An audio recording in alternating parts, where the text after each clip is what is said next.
Hey everybody, welcome back to Thingy's Tech Talk, where we talk about all things tech. I'm Jeff Bromley. And I'm Rob Barra. And today we are going to talk about the big announcements, or at least the announcements that we think are big, from Apple's Worldwide Developers Conference. Yes, it was done virtually this year for the first time, I think, ever.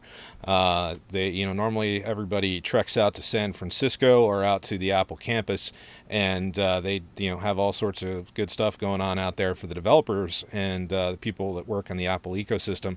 But this year, thanks to COVID, much like everything else that's going on in the world, it's all being done virtually. So this year's keynote was very interesting. There was lots of neat sound effects and things. I mean, Jeff, you were definitely talking about how the audio quality far exceeded what we'd experienced in years past. Full Dolby surround sound. It was pretty crazy.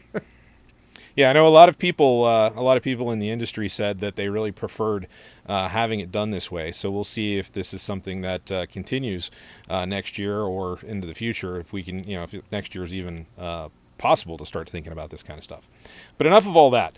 Let's get into some of the new features of iOS 14. Now, of course, as of a few years ago, Apple has broken out the different operating systems by device. So you have iOS, which is for phones. You have iPadOS, which is for the iPad, obviously. You have macOS. You have tvOS for the Apple TV. So, in line with that, first I'm going to start talking about iOS and some of the interesting changes that have happened for the iPhone. So the first thing, when you install iOS 14 like I did, and don't worry, this is all public information, I'm not breaking any NDAs doing this, but the first thing you'll notice is that you have the ability to have widgets now. Now the widgets themselves are, I'll say it, similar to what Android has offered for a number of years, and it would allow developers and Apple to have different sized interfaces, essentially, that can show up on your home screens. Now, it doesn't have to be just on your main screen. It can also be in whatever they call the slide over thing, where you can see all of your different widgets today. It still supports it there. But it gives you an opportunity to have a little bit different of a look on your home screen, have bigger weather, have the music that you're listening to be really big rather than just behind an app. And it, kind of cleans things up, allows you to organize things a little bit better. So it's, I've been using the beta for about a day now, and it's interesting. I'm kind of enjoying it. It's, my home screen stayed the same probably for the last 3 or 4 years. It's nice to see a little bit of a difference in it. Yeah, well, and they're also going to allow, you also could show more information. So let's say the weather app, which right now really doesn't give you a lot of information in there. Now you could actually... Doesn't give you any. Yeah, it's just a cloud. Well, I mean, compared to the old version, it's basically the grid view or the home screen, which they called it. So each app had the... Yeah, now... Each app had... Now you can actually see 73 degrees. Yeah, so it's a beautiful night in Morristown. Beautiful humid night here in New Jersey. It wasn't too humid out here. It's kind of nice, but anyway. Next, quality of life. Now, it's interesting, as iOS has now moved into the 14th iteration of iOS, they really have been focusing on quality of life, organization, things like that. The stuff that annoys you. You're in the middle of an app or you're typing a text message, you get a phone call, it takes over your whole screen. iOS 14, it doesn't do that anymore. It just gives you a little notification up at the top, nice little photo of the person that's calling, and it's a little bit easier to deal with. You can answer the call right there. You can put them to voicemail, put it on speaker, what have you. Same thing with Siri. Rather than Siri taking over your whole screen, just a little dot at the bottom, the little glowy thing that they have for the Siri style of things. And it's really nice. Those notifications are nice. Yeah. Now, if you or go ahead. And Siri's not so bad on the phone that it takes over the whole screen. It's like, okay, fine, I'm going to ask Siri a question. But on the iPad, does it really need to take over my iPad Pro's full screen? That's a lot of real estate to take up just for Siri. Yeah. So they're going to maximize that real estate and really just kind of say, hey, you only need a bar versus a full screen. Now, another nice little quality of life change that they've made with iOS 14, I don't know if...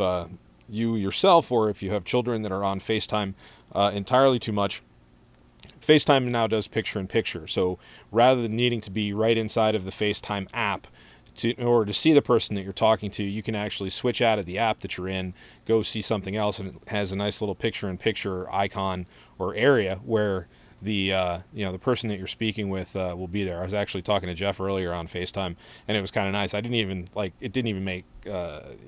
think about it. And it's like, oh, hey, there's Jeff. I'm still talking to him, even though I'm looking at something else. I'm in email or Facebook, and I can still see you here, which is Right. great. Right, the kids are going to love that one because I know my daughter spends a whole lot of time on FaceTime with her friends, and she's constantly doing something else, and it's just big pause screen. You can't see anybody, you can't see the person that you're talking to. So it's nice. It's a nice quality of life feature. The next thing I want to talk about, and I think this one's going to be really big for the developer community, is app clips. So here's the use case basically. Let's say you pull into you've rented a car, you pull into a parking space in a strange city, and you've got a parking meter there. The parking meter is app enabled, can pay with Wi-Fi. Well, you don't have the app. Well, it can be enabled to where you can get close to it. It'll give you enough of the app to be able to do what you need to do, like pay for the parking meter or whatever. And then if you want to download it, you can.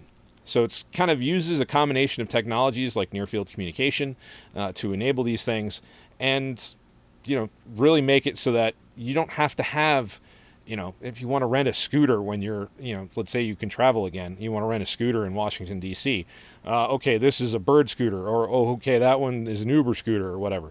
You don't have to download 50 different apps in order to get what you want. You can just, use an app clip and off you go. Yeah, and with touchless coming into play, which I don't see that going away in the foreseeable future, a lot of people are going to want to use their phone to interact when they go into public stores. So, we have Apple Pay, but there may be a rewards program, let's say with Starbucks, where it's like, oh, I just go up and I run that small, they're calling it an app clip, but it's basically a little applet that tiny piece of code that's going to run quickly on your phone to do that small bit of information to make that transaction. And if you really love the brand and you want to get that the full app on your phone, you just have to tap and download it.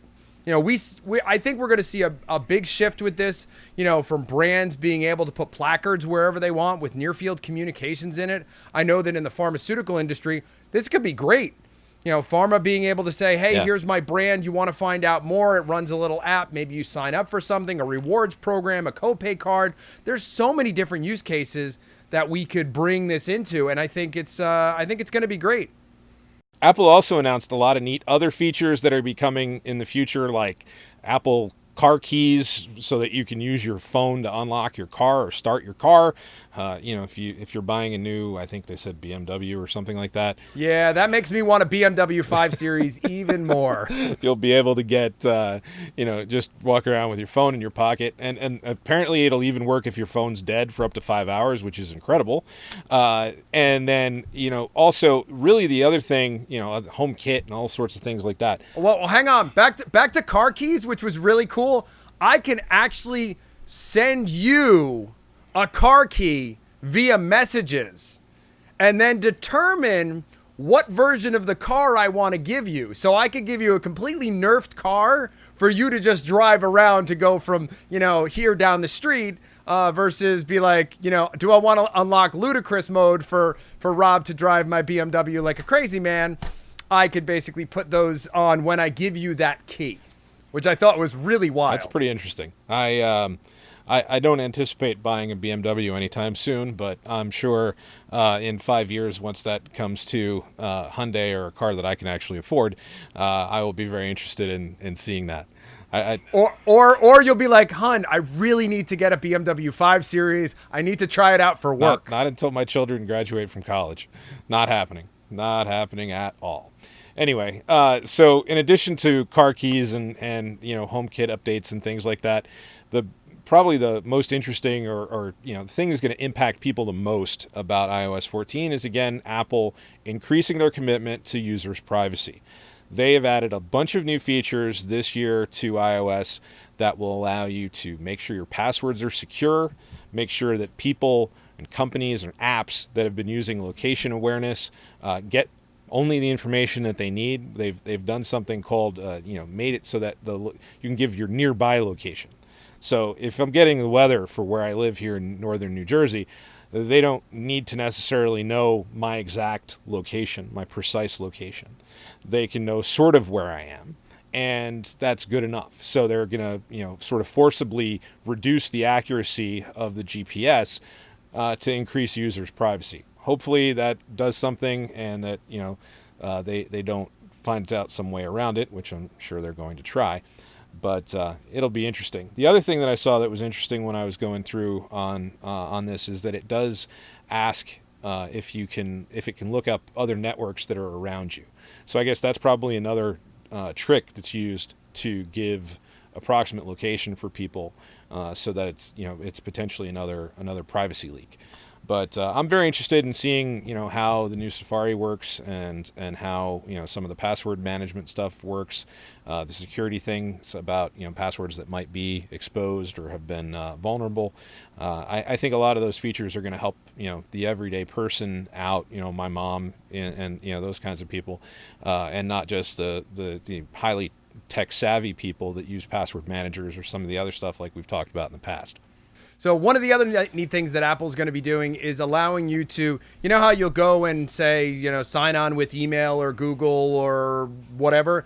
They're actually going to allow you to switch those accounts away from the other single sign-on providers like Google if you prefer to use Apple with their level of privacy.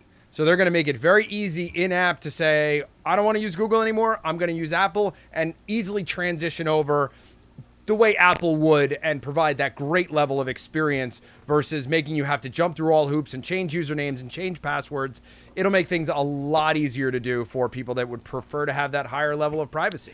And one of the other things that I think will be very interesting for people, I know Jeff and I have talked, probably in person with some of you, about our concerns about Facebook listening to us while we're talking and serving up ads. There's actually going to be an indicator now inside or on the phone that will show when an app has recently been using your microphone or your camera. So, since there is no indicator, normally the green light that you have on a computer or something like that, indicating that your camera is on, the phones don't have those things. And so sometimes apps were sort of surreptitiously recording you without your knowledge.